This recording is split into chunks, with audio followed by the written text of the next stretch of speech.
Mariopuzo, the Godfather. Intermediate level. Chapter 1. Wedding on Long Island. On the last Saturday in August 1945, Miss Constantia Corleone, daughter of Don Vito Corleone, married Carlo Frizzi. Her father had invited hundreds of people to the wedding at his huge house on Long Island, just outside New York. As the guests arrived, Don Corleone welcomed them all, rich and poor, with an equal show of love. Many of the guests had reason to be grateful to Don Corleone for their good luck in life, and they called him Godfather to his face. Standing next to him as he welcomed the guests were two of his three sons. Santino, or Sonny as he was called, was the eldest. He was a tall, strong, good-looking man with thick brown hair. He looked uncomfortable in his white shirt and black suit. The second son, Fredo, was completely different. He was weak-looking and pale, with sad, dark eyes and thin lips.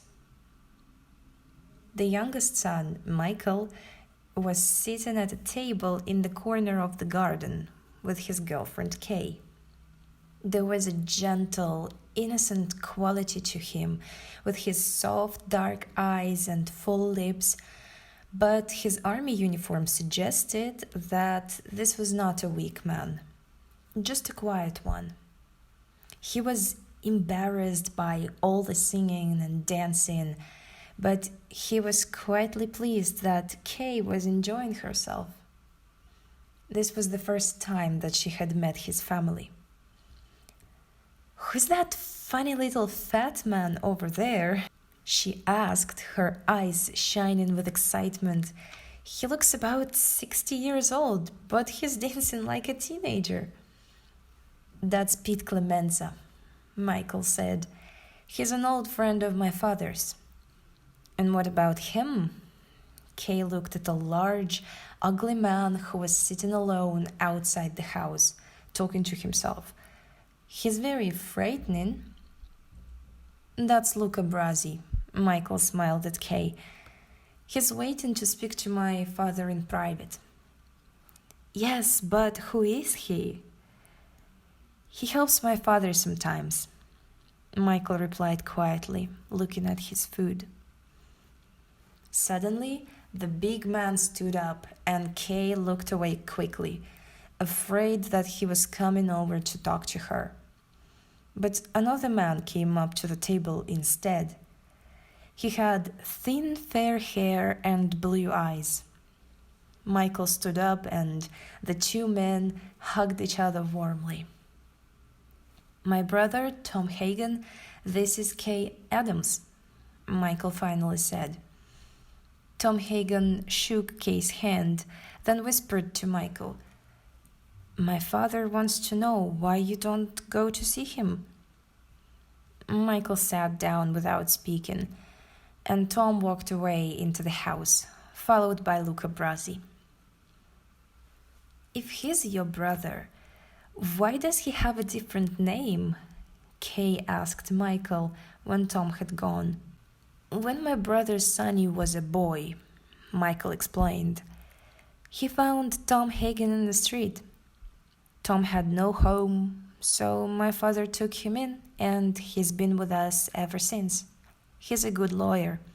Not a Sicilian, but I think he's going to be a consigliere." "What's that?" "My father's chief advisor. Very important to the family."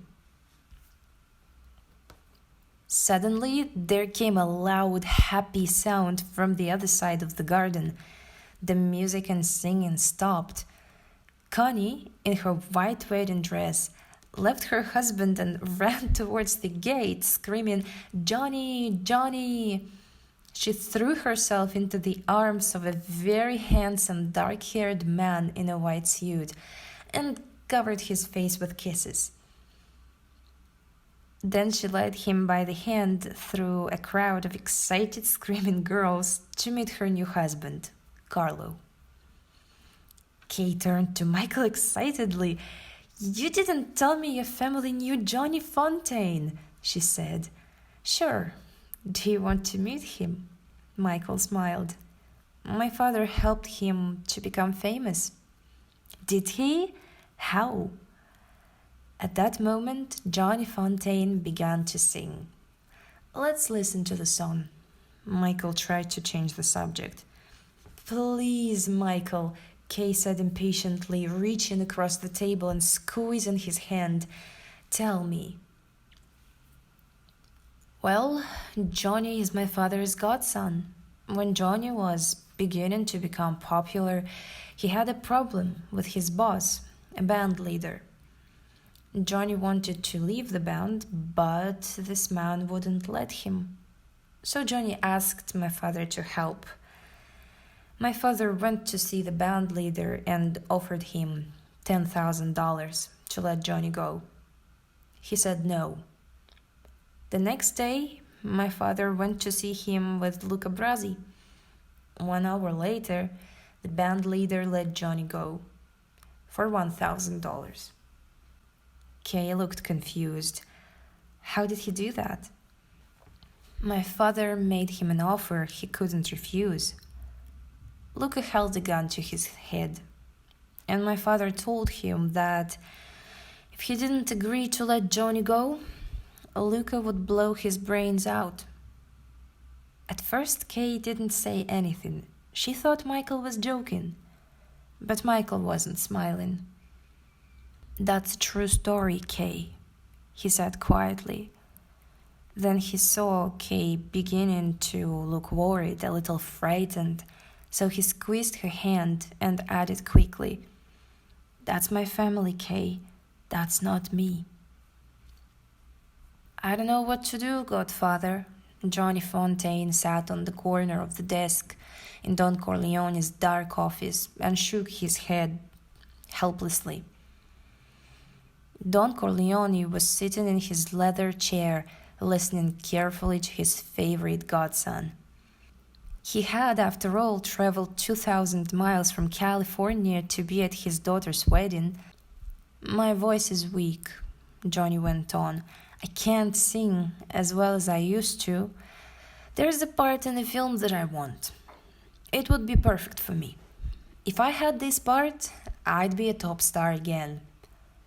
But the boss of the film company, Jack Waltz, won't give me the part.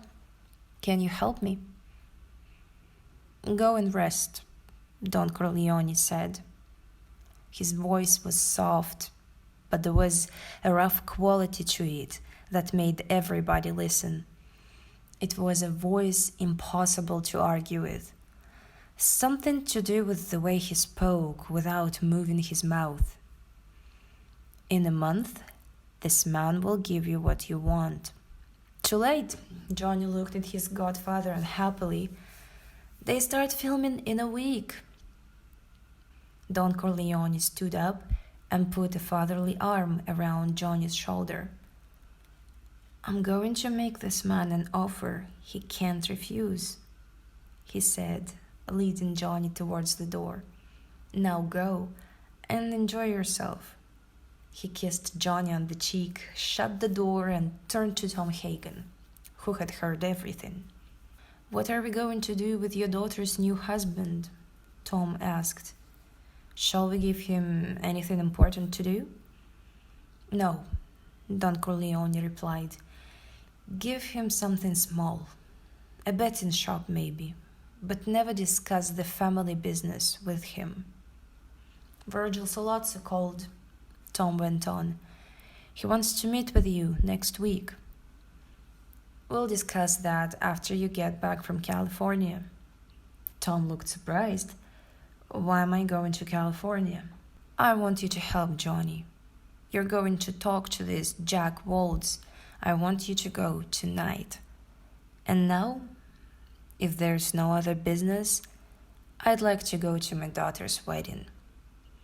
With these words, Don Corleone left Tom alone in the office.